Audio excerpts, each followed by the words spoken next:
Hallelujah! Oh, napakabuti ang Diyos na ating pinaglilingkuran. Praise God!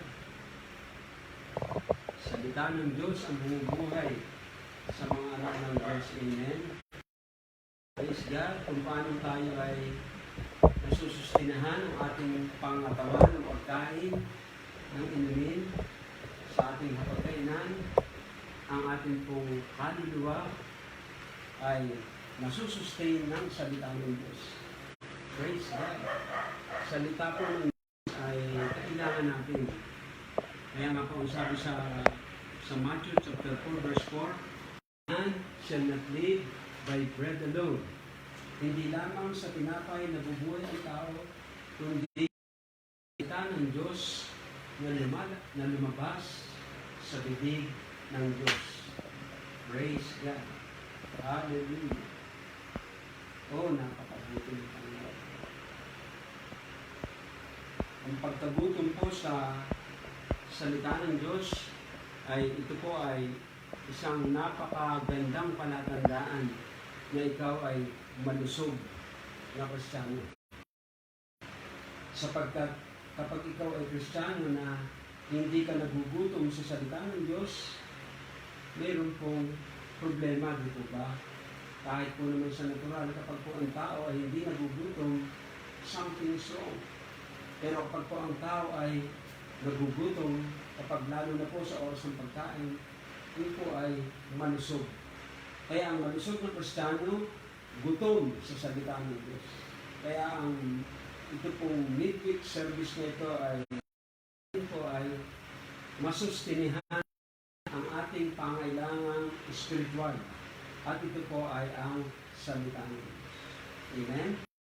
Kaya, praise God, napakagandang palatandaan po na ikaw ay nag-aabang, ikaw ay nakikinig ng salita ng Diyos. Praise God. Hallelujah. Kaya sa gabi ito, habang kayo po ay nakatuon sa pakikinig at panonood ng live streaming ito, lalo na po sa ating mga kapatid na mga tigamorong at lahat po ng sumusubaybay sa ating midweek services na ginaganap every Wednesday, 7:30 ng gabi. Praise God. Kaya nga po ito ay midweek. Praise God. Pero ang spelling po ng week ay double E. Hindi po W-E-A-K. Praise God. Hallelujah.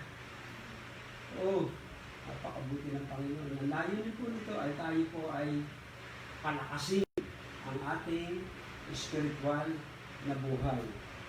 Praise God. Dahil ang buhay po natin ay tayo po ay dumaraan sa mga pressure. Tayo po ay dumadaan sa mga alalahanin. Tayo po ay dumadaan sa mga kalagayang ang Diyos ang higit na kailangan natin. Praise God. Kaya kapag sa pagsubok, wala kang hahangarin kundi ang Diyos. At dahil ang Diyos ang hangarin mo, kailangan ikaw ay mag-aaral ng salita ng Diyos. Kailangan ikaw ay tagapakinig ng salita ng Diyos. Hindi lamang tagapakinig kundi tagapagsagawa. Praise God. Kaya ang sabi nga po ng Panginoon Jesus, ang sabi nga po ng salita ng Diyos, mapalad ang nakikinig at nagsasagawa ng salita ng Diyos. Praise God. Hallelujah. Oh, napakabuti ng Panginoon. Sa gabi ito, atin pong pag-usapan itong John chapter 10, verse 17 to 18. Sige po, titingnan po natin sa ating ito po ay mayroong Bible. Pagbasahin ko po sa inyo sa Tagalog. Praise God. Ang sabi po sa verse 17, dahil dito'y sinisinta ako ng Ama sapagkat ibinibigay ko ang aking buhay upang kunin kong muli. Praise God. Sino may hindi nag-aalis sa akin ito, kundi kusa akong ibinibigay. May kapangyarihan akong magbigay nito at may kapangyarihan akong kumuha muli. Tinanggap ko ang utos na ito sa aking Ama. Praise God. Therefore, does my Father love me, because I lay down my life that I might take it again. No man taketh it from me, but I lay it down of myself. I have power to lay it down, and I have power to take it again. This commandment have I received of my Father. Oh, Heavenly Father, hallelujah, I worship you in the name of Jesus and by the power of the Holy Spirit. Salamat po sa gabi ito na ako po ay pinahintulutan mo, na ako ay makapagbahagi ng iyong mga salita. Na Espiritu, gamitin mo ang boses na ito. Gamitin mo ang puso at ang isipan ito upang dumaloy ang iyong kapangyarihan sa mga nanonood sa live streaming na ito. Patagpuin mo po sila. Minister into the hearts of everyone tonight sa kapangyarihan ng Banal na Espiritu. In Jesus' name. Amen and amen. Hallelujah. Oh, napakabuti ng Panginoon. Atin pong pag-uusapan sa gabi ito, yung sabi niya na tinanggap ko ang utos na ito sa aking Ama. Ano po ba yung tinanggap na utos niya sa kanyang Ama? Praise God. Na alam po ninyo ang isang kalakasan ng Panginoon Jesus kung bakit niya natapos yung kanyang misyon dito sa lupa. Alam po niya ang kalooban ng Diyos. Yun po yung lakas niya. Kaya naharap po niya. Ano po ba ang kanyang hinarap? Yung pong kamatayan sa krus. Alam po niya from the very beginning. Kaya nga, ang tanong ko ay, wala pong makapapatay kay Jesus. Meron po ba makapapatay kay Jesus? Wala po. Wala po. Wala pong sino mang tao. Praise God. Dahil siya po ay nagkatawang tao. At kung siya narito sa lupa, alam niya, walang makapapatay sa kanya. Kaya hindi po siya takot. Dahil alam niya, yung buhay niya ay hawak niya. Hawak ng kanyang Ama. Kaya ang sabi niya, yung buhay ko, ito ay aking naialay. Babawiin. Praise God. Hallelujah. Yung pong kamatayan na kanyang naranasan sa krus ng Kalbaryo, alam niya, kailangan niya itong gawin. Kailangan niyang pasukin ang kamatayan. Kailangan niyang ialay ang kanyang buhay. At alam rin niya na siya ibabangon pagkatatlong araw sa mga patay. Kaya siya po ay matatag at matibay. Hindi po siya lito sapagkat alam niya ang kalooban ng Diyos. Praise God. Dahil mayroon pong layunin. Mayroon pong banal na ang pagkasugo ng bugtong na anak ng Diyos na walang iba kundi ang ating Panginoong Hesus. Kailangan pong siya ay mamatay. Praise God.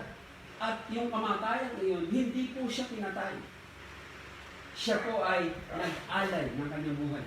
Kusa niyang pinasok ang kamatayan sapagkat yun ang pagkasugo sa kanya. Pero alam niya na siya ay ibabangon ng Diyos sa mga patay. Dahil mayroon na pong divine intention. Mayroon pong banal na layunin. Ano po ang banal na layunin? Pero tingnan po muna natin yung pong Matthew chapter 26 verse 53. Mateo, tingnan po ninyo, 26 verse 53. Ito po ay nung siya ay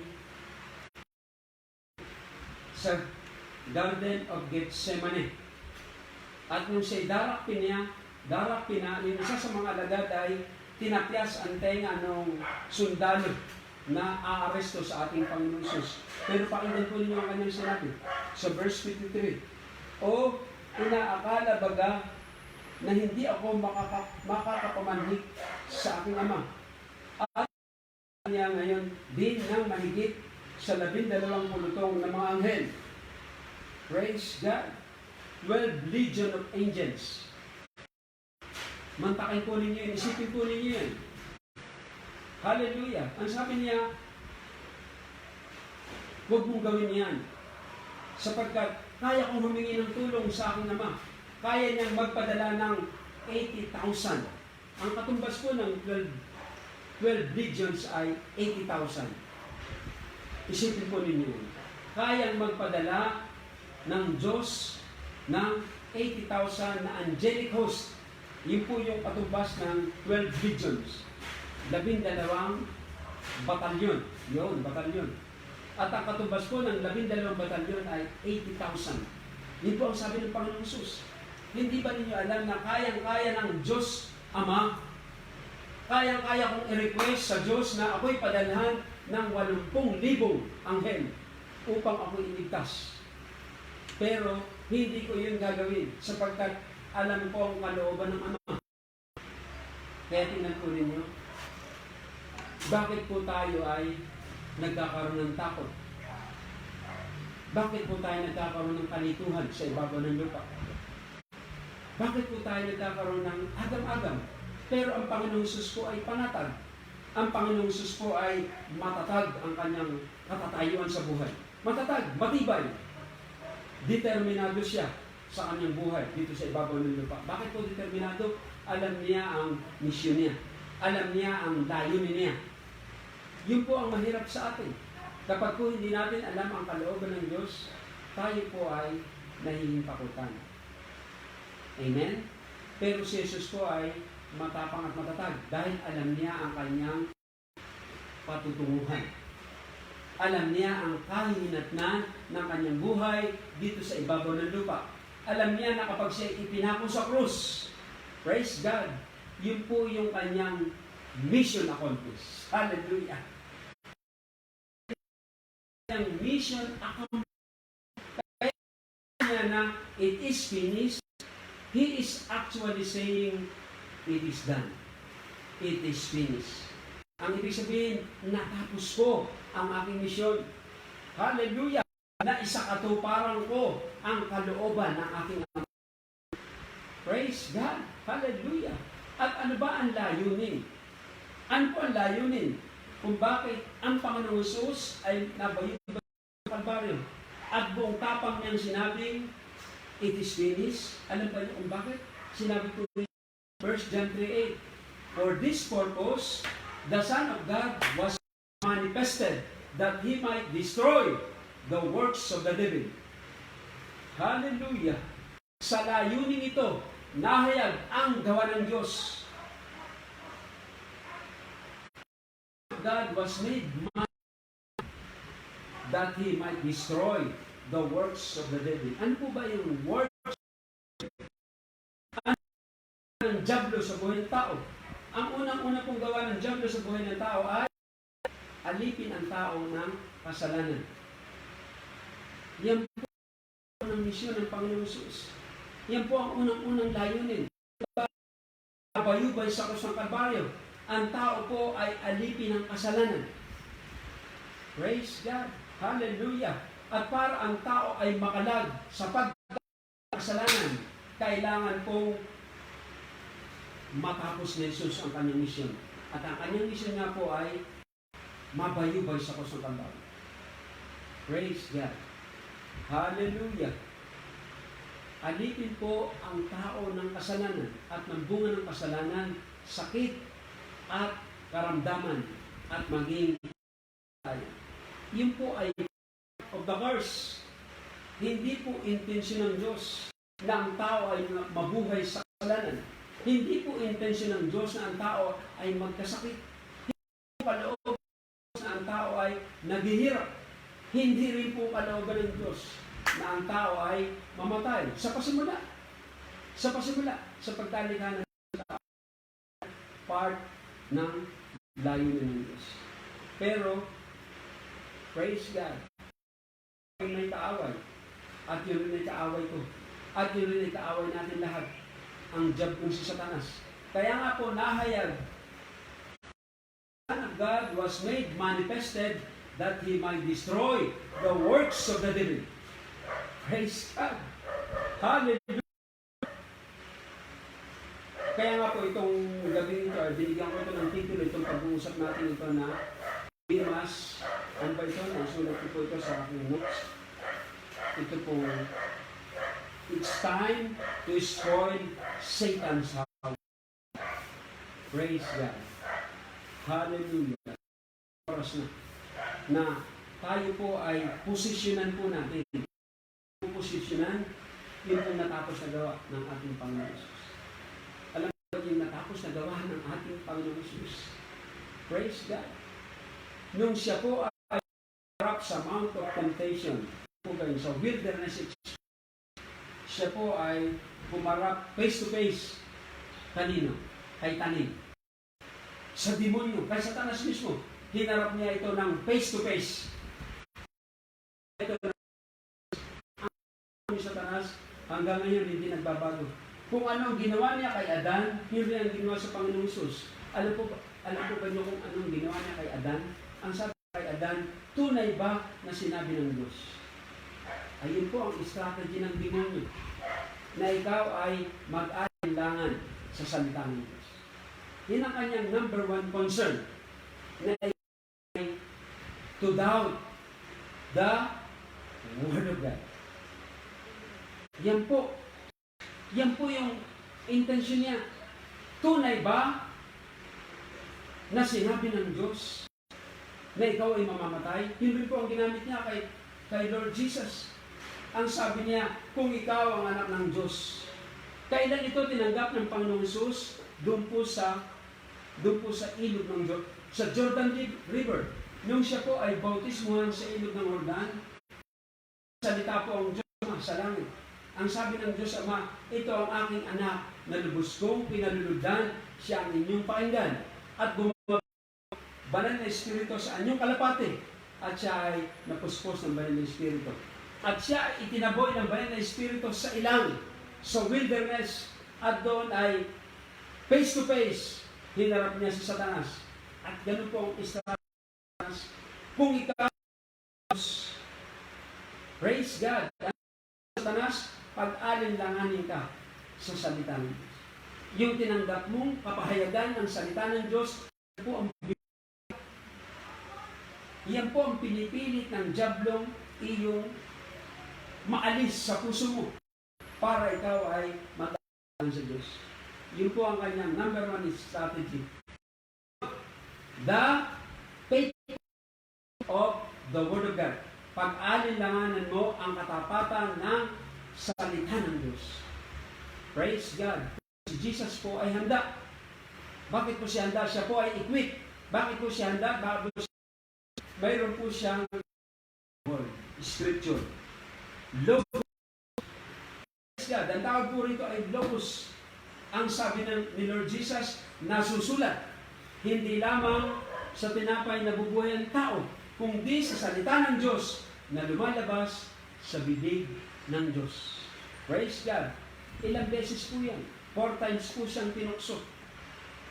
Pero ang kanya pong ipinanlaban ay Scripture.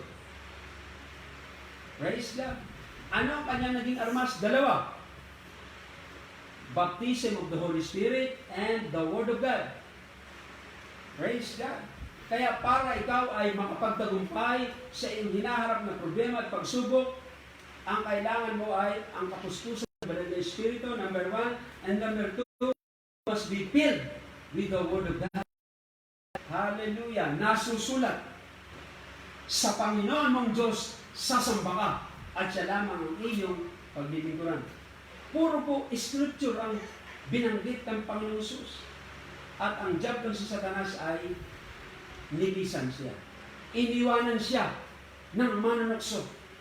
Praise God. At ng araw na iyon, praise God, winasak po niya si Satanas ng araw na iyon. Bakit ko po nasabi? Dahil pagpunta po niya sa Galilea, nagpagaling po siya ng sarili-saring sakit. Nagpalayas po siya ng mga demonyo.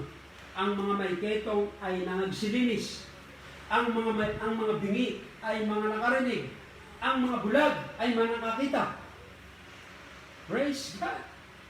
Kaya, ang sabi nun sa Luke chapter 4 verse 18, nung siya nasa templo, binuksan niya yung sinabi ni Propeta Isaiah, "The Spirit of the Lord is upon me.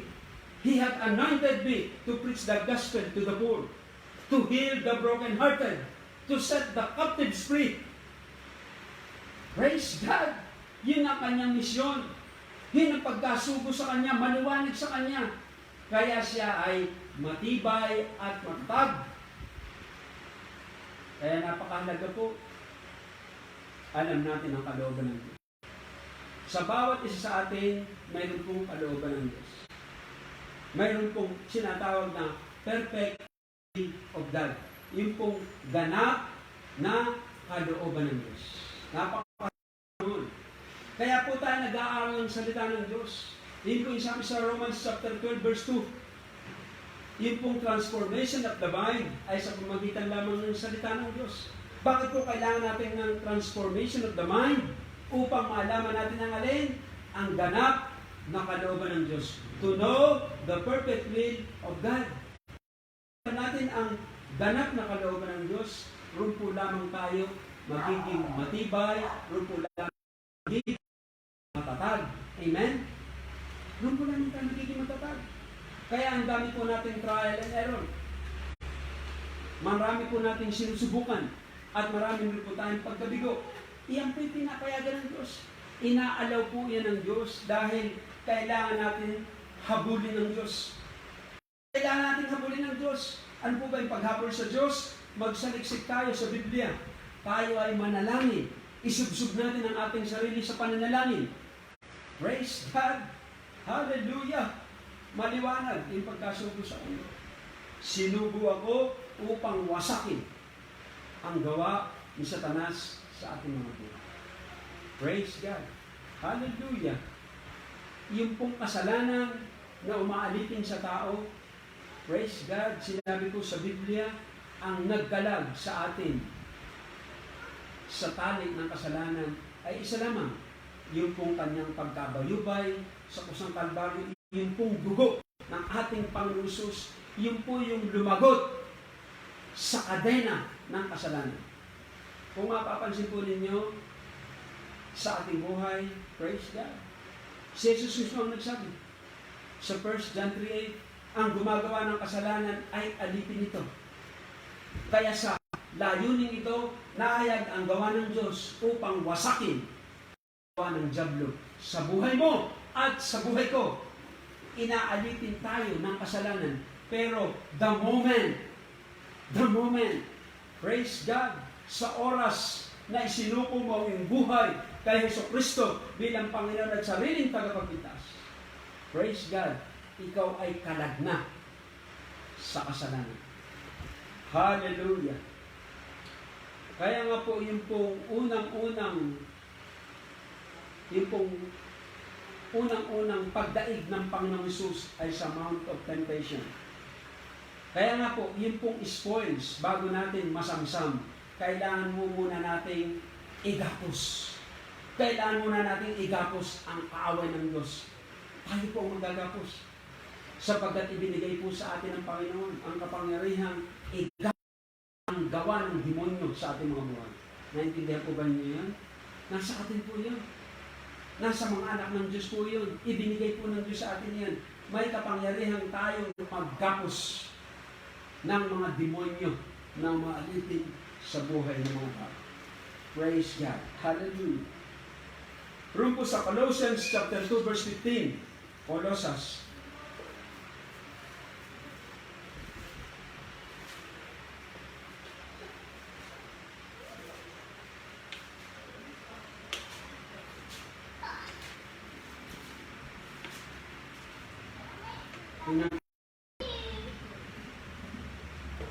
Colossians chapter 2 verse 15. And having spoiled principalities and powers, he made a show of them, openly triumphing over them in it. Pagkasamsam ng mga pamunuan at sa mga kapangyarihan, sila'y mga inilagay niya sa hayag na kahihiyan na nagtatagumpay siya sa kanila sa bagay na ito.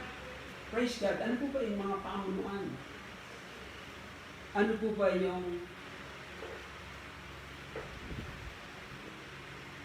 ito po yung mga principalities and powers. Praise God. Dinaig po ito ng ating Panginoon Hesus. Yung pong mga dyablo, yung pong mga sugo ng demonyo at si Satanas mismo. Ito ay the devil is destroyed. Winasak ni Jesus ang diablong si Satanas sa buhay ng mga anak ng Diyos. Wala na pong karapatan si Satanas sa atin. Tandaan po natin yan. Wala na po siyang karapatan sa atin. Ikaw ay layana. Saan? Sa kasalanan. Praise God. Kaya nung siya ay nagmi-minister ito sa lupa, yung pong kuba for 18 years na pumasok sa templo, praise God, ito po ay umunat. Dahil winasak na po ng Panginoong Hesus ang sumpa na nasa buhay ng tao sa pamamagitan ng pagkasugo sa Kanya dito sa lupa. Praise God. Hallelujah. Kaya itong ating posisyon ay ang epesto ng tagumpay. Our position is a position of victory. Huwag kang magpapadaya sa paninilang ng diablo na ikaw ay talunan. Hindi totoo yun. It's a lie from the devil. Hallelujah. Ang tagumpay po, ang nag-alay nito ay ang Panginoong Hesus. Siya po ang nagbigay nito sa buhay ng bawat isa sa atin. Tingnan po natin yung Ephesians 1:21.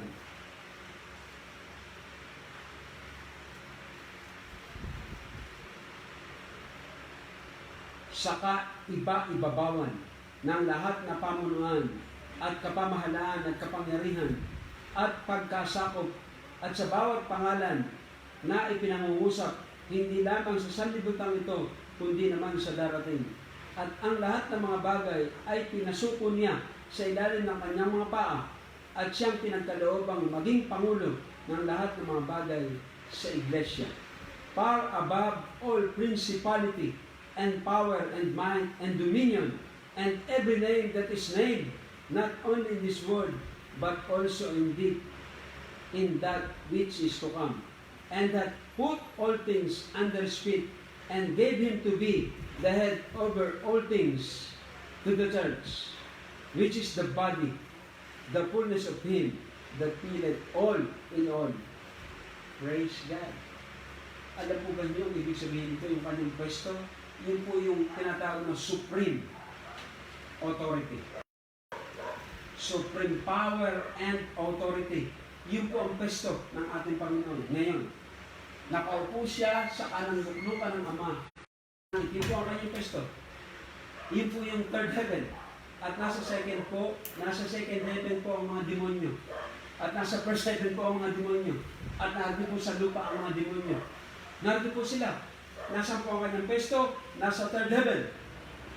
Pinakamataas na pwesto. At yun po ang pwesto ng simbahan. Yun po ng simbahan, si Jesucristo is the head of the body. And we are the members of the body of Christ. Tayo po ay bahagi ng katawan ng ating Panginoong Hesus. At ang ulo po ng iglesia ay si Jesucristo. At anong pwesto ng ulo ng iglesia? Far above principalities of rulers and darkness of this evil world. Praise God! Hallelujah! Yun po ang pwesto natin. Yun pong pinwestuhan ng ating Panginoong Hesus para po yun sa ating anak ng Diyos. Praise God! Kaya nga po, kailangan ang ating problema ay napapailaliman, nasa ilalim ng ating talampakan. Praise God! Hallelujah! Sakit, kailangan ang pwesto po nito ay sa ilalim ng ating talampakan.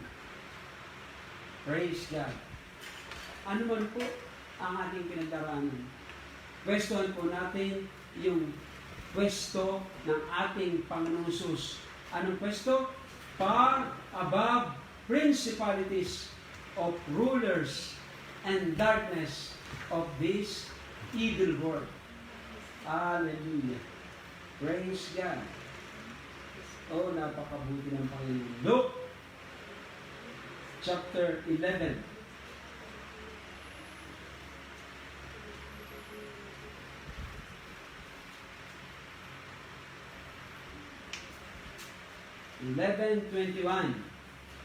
Praise God.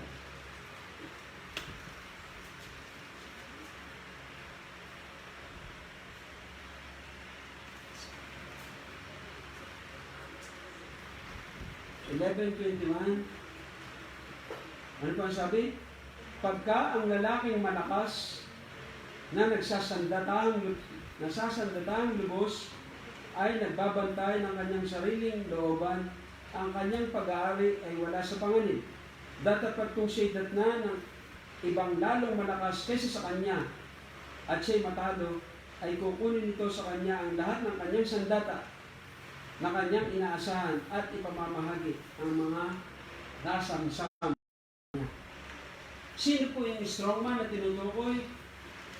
Si Satanas. Praise God. Pero sino po yung much stronger? Yung po si Jesus. Praise God. He is stronger than the devil. Kapag po ang isang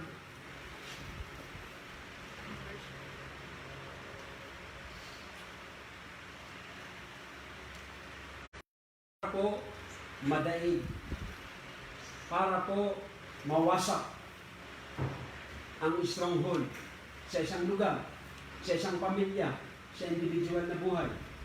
Mayroon po rin malakas. Mayroon po rin malakas. Pero kapag po dumating yung mas malakas, alam ba niyo na ibinigay sa atin? Ibinigay sa atin ang kapamahalaan to bind the strong man, the devil. Ibinigay po sa atin ng Panginoong Hesus ang susi ng kaharian ng langit. Ano po ang susi ng kaharian ng langit? Anumang talian sa lupa, tatalian sa langit. Ano mang kalagan sa lupa, kakalagan sa langit. Ibinigay po yan sa simbahan, sa mga mananampalataya. Praise God. Kaya kapag po ito'y ating ginagamit, alam po ba niyo ang nangyayari kapag ginagamit natin ito, na ipapatupad po natin ang natapos na gawa ng ating Panginoon Jesus. Ang diablo po ay talunan na. He is a defeated foe. Tandaan po natin yan. The devil is a liar and he is a defeated foe. Siya po ay talunan. Tandaan po ninyo yan. The devil is destroyed. Wasak na po siya. Sino ang nagwasak? Nang ang Panginoong Jesus po ay mabayubay sa kusang Kalbaryo. Doon po ang kapamahalan ng diablong si Satanas sa buhay ng lahat ng mga tao. Yun po lamang ang nakawasak. Yun po lamang ang nakapag-dismantle sa gawa ng diablo sa buhay ng isang tao. Praise God. Nagsimula po ito sa panunukso, dinaig siya ng Panginoon Jesus. Hanggang sa siya ay mabayubay sa kusang Kalbaryo. At tingnan po ninyo, hindi pa po siya nababayubay sa kusang Kalbaryo, nagpapalayas na po siya ng mga demonyo. Nagpapagaling na po siya ng mga may sakit. Samantalang ang sabi ni Isaias, sa mga lakay ni Jesus, ang kagalingan. Pero hindi pa po siya napapako sa krus. Nangangaral pa po siya, nagmi-minister po siya, nakikita siya ng mga tao, may laman, may dugo. Pero tingnan po ninyo, dahil nga yung pong misyon niya, yun po ang misyon, yun po yung pagtatawag sa kanya. Wasakin ang diablong si Satanas. For this purpose, the Son of God was made manifested. He might destroy the works of the devil. Praise God. Mayroon po ba ng diablo sa inyong buhay? Yung pong kasalanan na paulit-ulit mong binabalikan. Yung pitawa ng diablo. Dahil mismo ang salita ng Diyos ang nagsabi, ang gumagawa ng kasalanan ay alipin ito. Alipin ng kasalanan. Ang sino mga tao gumagawa ng kasalanan? Kapag po ang kasalanan ay naging habitual, alipin ka nito. Normal na sa iyo ang paggawa ng kasalanan. At yun po ang misyon ng ating Panginoong Jesus. Yun po ang layunin ng kanyang pagkabayubay sa kusang Kalbaryo. Ano po ang layunin? Upang iwasak ang kasalanan na namamahala sa buhay ng tao. Praise God. Hallelujah. Ang kalagayan po ng tao sa ating panahon, kapag po hindi pa nahahagdan ng mabuting balita, kawawa po ang tao. Pinaglalaroan po siya ng diablo. Dahil yung pong man, praise God, alam ba yung kasalanan umaalipin sa iyo, mas malakas yun sa iyo. Sumusunod ka lang doon. Yun po yung lust of the flesh, lust of the eye, and cares of this world. Yun po yung tatlong area ng ating buhay na tayo ay pinamamahalaan. Dati, nung hindi pa ako mananampalataya, we are led by our lust of the flesh. Yung pong masamang kita ng laman. Pinamamahalaan po niya ang mga tao na hindi pa nagsusuko ng kanyang buhay. Praise God. Hallelujah. At ang lust of the flesh na po ito ay, ito po, gawa po yun ng laman. At yun po yung nagdudulot ng paggawa ng kasalanan. Puro na ay masamang pita ng laman. Kaya mismo si Paul, ang sabi niya, yung ginagawa ko, hindi ko ibig. Yung gustong-gusto kong gawin, hindi ko magawa. Bakit? Dahil sa kasalanang nakatira sa aking laman. Kaya sabi niya, sa aba ko, sino liligtas sa akin sa katawang ito na may kamatayan? Pero alam niya ang sagot. Salamat kay Kristo Jesus. Si Jesus po ang kailangan ng lahat ng tao. Wala pong iba. Hindi po relihiyon. Si Kristo po ang sagot. Hallelujah. Sapagkat ang gumagawa ng kasalanan, alipin ito. Pero nang sabi ni Jesus, darating sa inyong katotohanan. Darating sa inyong katotohanan. Katotohanan ang magpapalaya sa inyo. At ito nga po yung salita ng Diyos. Praise God. Kaya napakahalaga po ng katotohanan. Ano ang katotohanan? Salita ng Diyos. Sapagkat ito ang magpapalaya sa inyo. Praise the Lord. Hallelujah. Kaya hanggat wala ang katotohanan sa buhay ng isang tao, siya'y nasa kasinungalingan. Siya'y nasa kasinungalingan. Ang kanyang buhay ay nasa kamalian. Praise God. At ito po ang layunin kung bakit may pangangaral ng salita ng Diyos.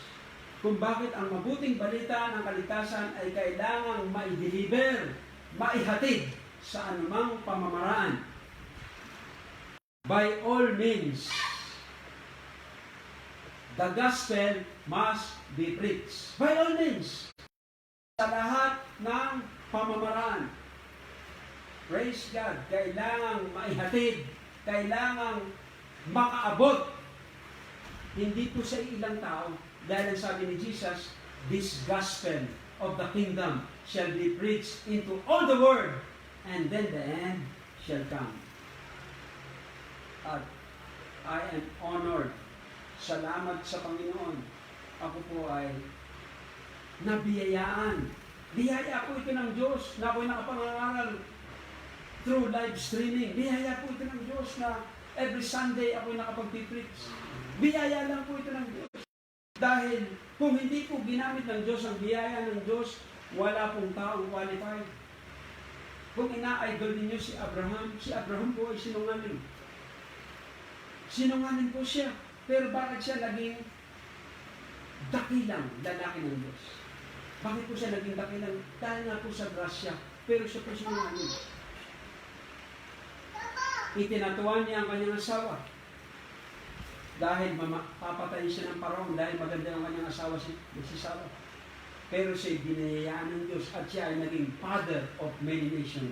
Siya ay naging father of faith. Hello! Praise God! Kaya, huwag kang mag-alala kung sinasabi mong ikaw ay hindi karapat-dapat. Wala pong karapat-dapat. Alam po ninyo sa ibabaw ng lupa, sa harapan ng Diyos, walang karapat-dapat. Ako po ay hindi karapat-dapat. Praise God. Pero ako'y sumampalataya kay Jesus. Naabot ako ng mabuting balita ng kaligtasan. At dahil ako'y naabot ng mabuting balita ng kaligtasan, praise God, ako ay naging karapat-dapat. At yun po ang biyaya niya. Hello! Kaya ako po ay nagagamit ng Diyos dahil sa biyaya ng Diyos. Hallelujah! Hindi po wala pong qualification. Hindi po yung husay mo, hindi po yung katangian mo, hindi po yun. Dahil magmamalaki tayo at magmamapuloy. Hindi po yun ang dahilan. Dahil po ito sa biyaya at habag ng Diyos. Praise God. Kaya ikaw din na nakikinig sa gabing ito. Kapag ang biyaya ng Diyos ay tumrabaho sa iyong buhay, mararanasan mo ang kadakilaan at ang kabutihan ng Diyos. Praise God. Hallelujah. Kaya magsabi ka sa akin ng lalaki ng Bible character na perfecto. Wala. Si Jesus po lang ang perfecto. Lahat po ng ginamit niya ay puro may kahinaan, puro may kapintasan. Pero napakaganda ng Diyos. Alam po ba niyo ang kagandahan ng Diyos? Kung sumasagana ang kasalanan, sumasagana rin ang biyaya ng Diyos. Mas malaking kasalanan, mas malaki ang biyaya ng Diyos. Napakaganda ng Diyos, hindi po ba? Praise God. At kapag ikaw ay tinamo mo na ang biyaya ng Diyos, praise God, putol na ang sumpa ng kasalanan. Nag-aaral ako, pero hindi na ako nagpapatuloy sa kasalanan. Dahil nasa akin ang banal na Espiritu, may salita na ako ng Diyos. Di po ba kaya nagtagumpay si Jesus sa pananaw ay Satanas? Puspos siya ng banal na Espiritu at puspos siya ng salita ng Diyos. If you are filled with the Holy Spirit and if you are filled with the Word of God, praise God, hallelujah, daig mo Daig mo ang pita ng laman. Daig mo ang lust of the flesh. Praise God. Kaya, alam ba niyo ang jablo? Iintayin kang ikaw ay lupay-pay. Iintayin niya ikaw ay walang karga. Ano ba yung walang karga? Hindi ka puno ng salita ng Diyos. Hindi ka puno ng banal na Espiritu. Yun yung oras. Yun yung pagkakataon na tinatimingan na yan. Kaya kapag ikaw ay walang laman, mapanganib ang lagayan mo. Dahil darating ang manunukso. Sino ang manunukso? Si Satanas. At walang malakas. Walang malakas. Tanda natin siya ay strong man. Pero mayroong much stronger. Sino yun? Si Jesus. At siya po ay naigapos na ng ating Panginoon Jesus. Pero mayroon pa rin pong mapping operation. Dahil narito po sa lupa, may mga demonyo po siyang sinubo. Hindi pa rin siya gumigipap. Hanggang ngayon, hindi pa rin siya gumigipap. Ang talagang kanyang layunin, ikaw ay patalikurin sa pananampalataya nito. Yun ang kanyang layunin. Kaya kung makikita mo, mayroon pa naman ng palataya. Dahil sila ay nadideceive, nadadaya sila. Sapagkat hindi sila nagpapatuloy sa pag-aaral ng salita ng Diyos. Hindi sila nagpapatuloy sa kapuspusan ng banal na Espiritu. Yun po ang dahilan kung bakit mayroon pong nagbabackslide. Pagdating ng tukso, pagdating ng pagsubok, wala sila sa kabihisan ng Diyos. Wala sa kabihisan ng Diyos, walang salita ng Diyos, wala ang banal na Espiritu, at yun ang oras ng iyong downfall. Yun ang oras ng iyong pagbagsak. Naranasan po yan ng mga lingkod ng Panginoon. Dumarating yung panghihina, dumarating yung panlulupay-pay, at doon po dumadalaw ang tukso sa buhay natin. Roon sa tayo ay hindi ready. Praise God. Napakahirap po. Kaya kailangan tayo ay laging handa. Lagi po tayong alerto sapagkat ang diablo humahanap ng kanyang masisila. Paano raw po ang paglaban sa diablo? Sa pananampalataya. Ay kung wala sa iyo yung pananampalataya. Dahil ang pananampalataya po, iyan po'y dumarating. Anong ibig sabihin ng dumarating? Kailangan araw-araw nakikinig ka ng salita ng Diyos. Kailangan araw-araw nakikipag-communion ka sa Diyos. Hindi pwede yung yesterday's anointing. Hindi po pwede yung last year anointing. Hindi po pwede yung last week anointing. Why? Because cometh by hearing and hearing. Laging press. Hello. Laging press anointing. Ang dami pong may mga pastor po akong kilala. Nangangaral ng buong kisig. Nangangaral ng buong sigla. Pero nababalitaan ko, hindi na po nakapangangaral. Bakit po kaya? At nagtataka yung kanilang mga membro. Di po ba nakaka-disappoint? Ikaw na pastor, bigla kang tumigil sa pangaral, ay mayroon kang mga membro na pinangangasiwa, na pinakakain, na umaasa sa iyo ng kanilang kalakasan, ng kanilang pagkain, ng kanilang nourishment. Pero bigla kang tumigil. Bakit? Dahil yung kung kapuspusan ng banal na Espiritu at kapunuan sa salita ng Diyos, hindi mo pinagtitibay. Hindi mo inaasikaso. Hindi mo tinatrabaho. Mayroon kang ibang tinatrabaho. Mayroon kang ibang hinaharap sa buhay. Pero ikaw ay tinawag para magpastor. Kaya alam ni Jesus ang kanyang misyon. Sa kanya ang layunin. Kaya siya matapang. Hindi siya nadidistract. Alam niyo kung sino yung nadidistract? Hindi niya alam ang kalooban ng Diyos. Hindi niya alam ang layunin ng Diyos. Ako pinaniniwala. Ako'y tinawag upang mangaral ng Ebanghelyo. Yung po ang paniwala. Dahil kung ako sa aking sarili, hindi ako maniniwala na ako'y tinawag ng Diyos upang mangaral, ay di lalo na kayo hindi maniniwala. Kaya ako mismo naniniwala at kumbinsido. Tinawag ako ng Diyos upang ipangaral ang mabuting balita ng kaligtasan. Praise God! Kaya nakapagpapatuloy. Nakapagpapatuloy. Bakit? Dahil ang awa at ang habag ng Diyos. Nabiyayaan po ako ng Diyos. Dahil kung hindi po ako nabibiyayaan ng Diyos, hindi po ako tatagal. Hindi po ako tatagal. Iba ang aking haharapin sa buhay. Iba ang aking haharapin, iba ang aking iintindihin, iba ang aking pagmamalasakitan at pagsisikapan. Praise God! Hallelujah!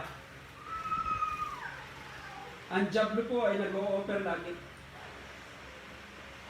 Anong i-offer sa iyo ng mundong ito?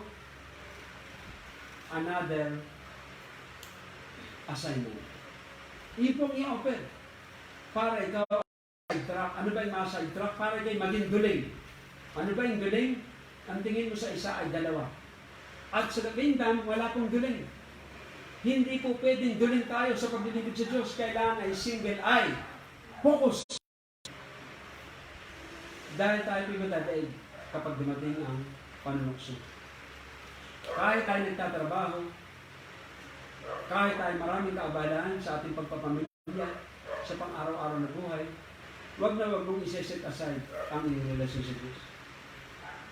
Kaya po si Jesus ay nakapagtapos. Siya po'y nakapagtapos. Ano po ang sabi niya? Ang aking pagkain. My meat is to do the will of my Father that sent me and to finish His work. Yun po yung kanyang battle cry. Hallelujah. Yun po yung kanyang battle cry. My meat is to do the will of my Father that sent me and to finish His work. Ang aking pagkain. Bakit kaya pagkain? Dahil inaalok po siya ng pagkain ng mga alagad. Dahil sila nagugutom na. Roon po sa balon na nakatagpo siya ang babaeng Samaritana. At bumili ng pagkain ng mga alagad dahil nagugutom at siya inaalok ng pagkain. Ano po ba niya layunin ng pagkain? Strengthener. Yung po layunin ng pagkain, strengthener. Ang ibig sabihin pala, ang nagpapalakas kay Jesus. Kalooban niya. Hello! Ang nagpapalakas kay Jesus, ang kalooban ng Diyos. Yun ang kanyang pagkain. Yun ang kanyang pagkain. Ang alin? Ang kalooban ng Diyos. Hallelujah! My strengthener, my inspiration. Hallelujah! Ang aking inspirasyon. Ang dahilan kung bakit ako nabubuhay araw-araw. Praise God! Ay gawin ang kalooban ng Diyos at tapusin ito. Kaya po siya ay matatag at matibay. Hallelujah! Alam niya, kailangang ialay niya ang kanyang buhay at kailangang bawiin uli niya ito sapagkat ang kanyang buhay, hawak niya. Hawak niya ang kanyang buhay. Walang makapapatay sa kanya. Walang sinumang tao makapapatay kay Jesus. Pusa niya itong inialay at ito'y kanyang kinuha niyang muli dahil ito ang utos na aking tinanggap sa aking Ama. Praise the Lord! Hallelujah! Oh, napakasalamat ng Diyos. Hallelujah! Praise God! Ako po'y magtatapos sa panalangin sa gabi nito. Nawa po, lahat ng nakinig sa gabi nito ay napagpala, na-inspire at nagkaroon ng transformation ang inyong isipan. Ang layunin para magawa natin ang alin? Ang perfect will of God. Ganap na kalooban ng Diyos. Praise God. Salamat po sa inyo sa gabi nito. I give you all the glory. I give you all the honor. You are worthy. Karapat-dapat kang masalamatan. Karapat-dapat kang sambahin. Sa awa at sa habag mo, kami na magpapatuloy na makapagulong sa iyo. In Jesus' mighty name. And everybody